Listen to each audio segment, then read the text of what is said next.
Hello and welcome everyone to our latest journal review on intubation practices and adverse peri-intubation events in critically ill patients, a data from 29 countries. It has been recently published in JAMA. 28% of critically ill patients undergoing tracheal intubation experience a life-threatening complication like severe hypoxemia or hemodynamic instability. 2.7% is complicated by cardiac arrest. Now, fourth national audit by UK was the first attempt to assess the intubation related morbidity and mortality at a national level. It reported major gaps in clinical practice such as poor identification of at-risk patients, poor planning, unavailability of skilled technicians and equipments, especially during off hours, and lack of or failure to correctly interpret capnography.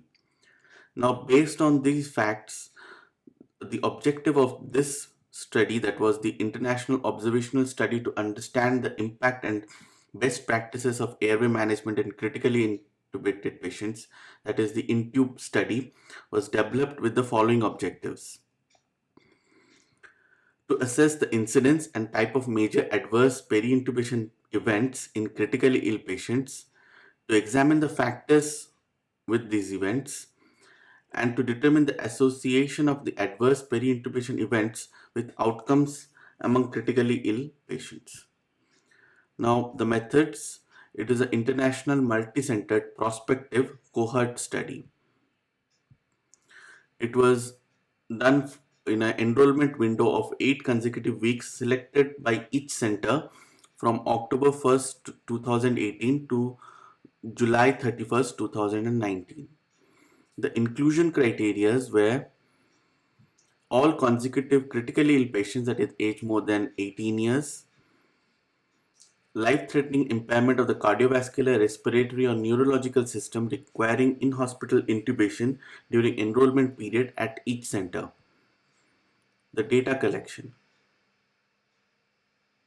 the local investigator screened all consecutive emergency intubations performed in a participating center during the study period. Reasons for exclusions were requested for non-enrolled patients. Centers were advised that data should be recorded in real time by investigator not directly involved in the airway management procedure.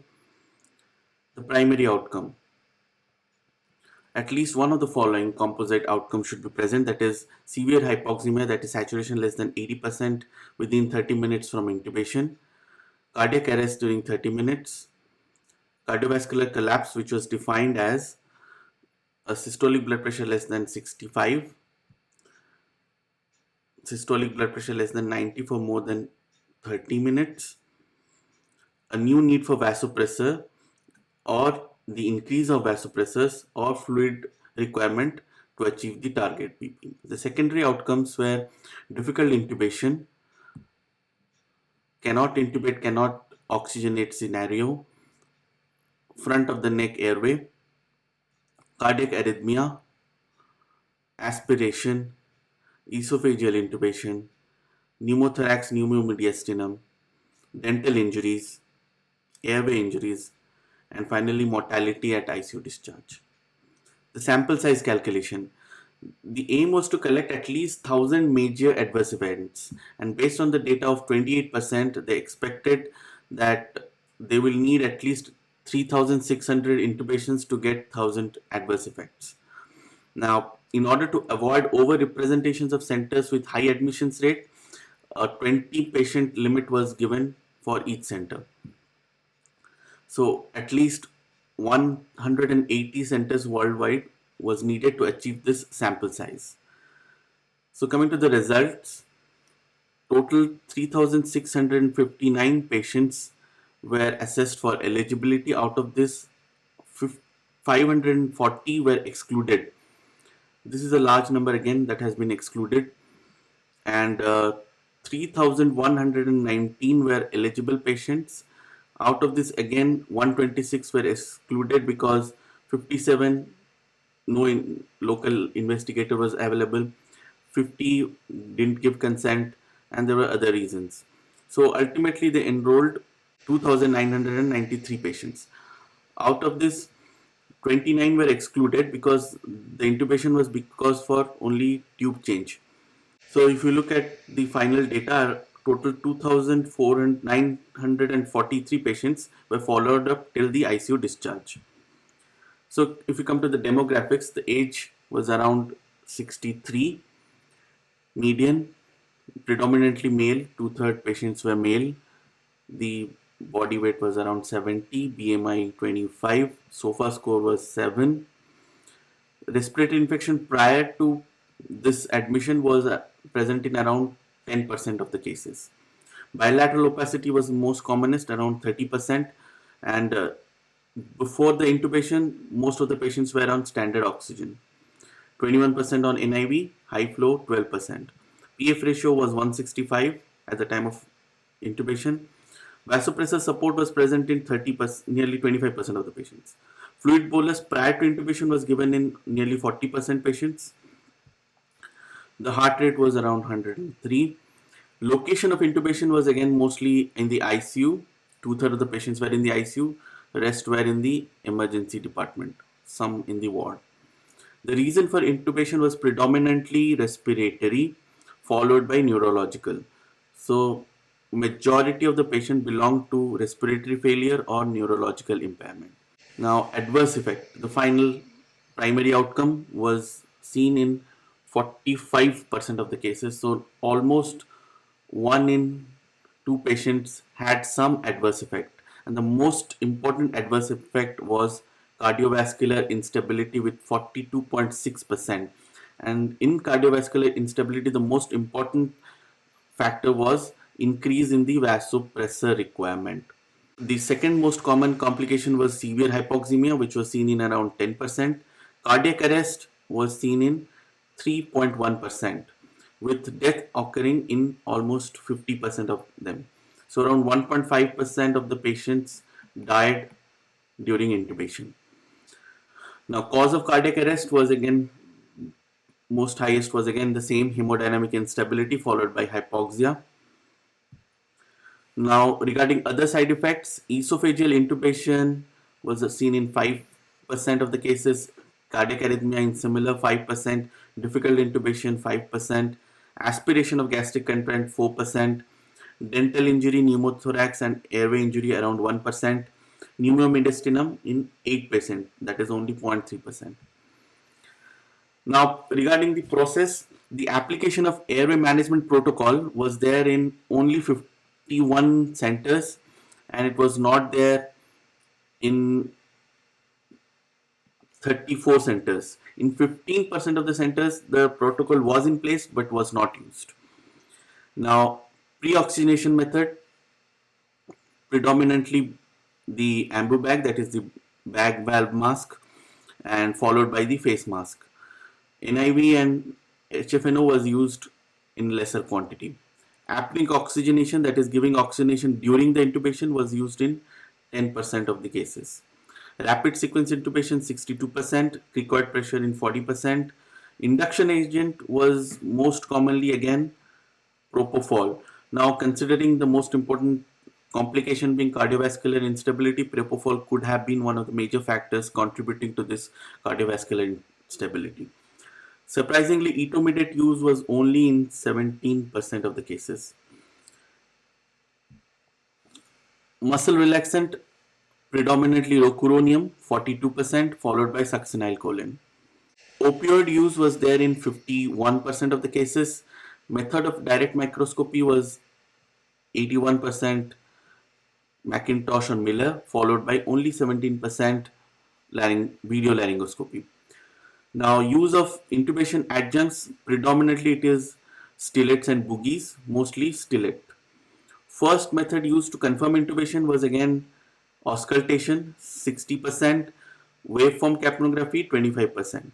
The first pass success was 80%, second pass 15%, 4 patients underwent front of neck access. Now, if we look at the factors associated with these outcomes, age was again a high risk factor associated with major adverse events. followed by SOFA scoring. A higher SOFA score meant that the patient had more complication.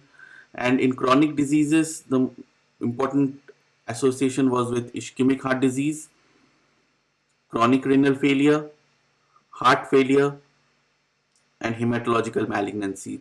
Radiological finding, bilateral opacities and pleural effusion was associated with higher complication rate, and use of non-invasive ventilation and HFNO was high, associated with higher respiratory failure rate during the time of intubation. It means that the intubation was done slightly delayed, so the patient had lesser reserve and desaturated or had more complications when the intubation was ultimately done.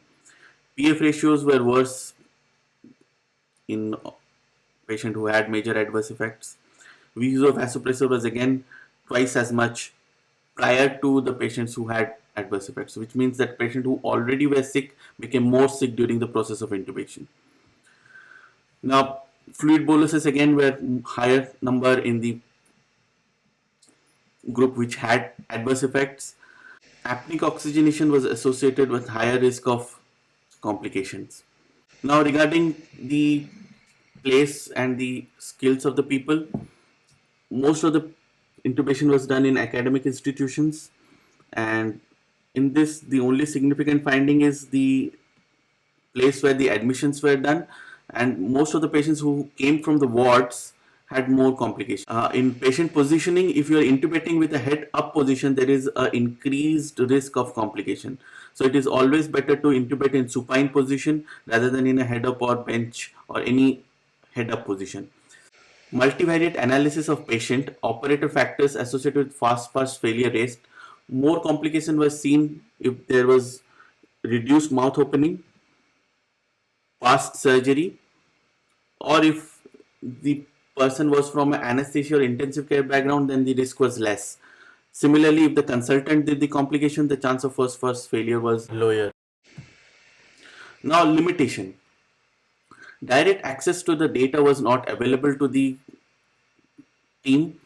Most of the data was collected by individuals at local level.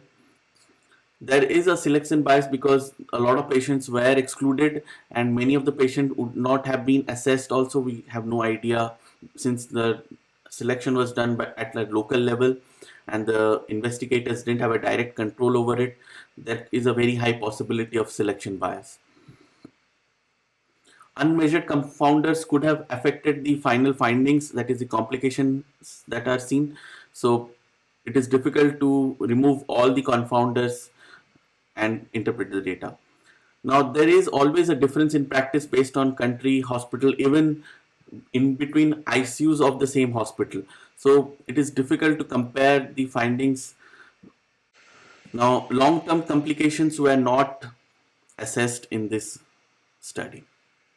Here you can see the Americas and the Europe have a complication rate around 48%, while in Asia it is only 38%, so almost 10% reduction in the complication rate. In Africa it is even more less, around 30%. So this reduction in the rates that are being reported from Asia and Africa, is it because of actual less complications or less reporting of the complication, is something which can be debated. Now, the take home message is this is extremely robust data giving us benchmark of what are the complication rates in critically ill patients who are being intubated. But considering the fact that it is coming from various centers and even the reporting from the centers cannot be totally relied upon, it is not totally a representative of actual practice that is being done. And since there is a difference between the practice, it will vary from ICU to ICU. Now, every ICU should have their own data and use these complications during the intubation as a quality parameter and audit it regularly for improvement of the ICU. Thank you for your patience and check our website for further information.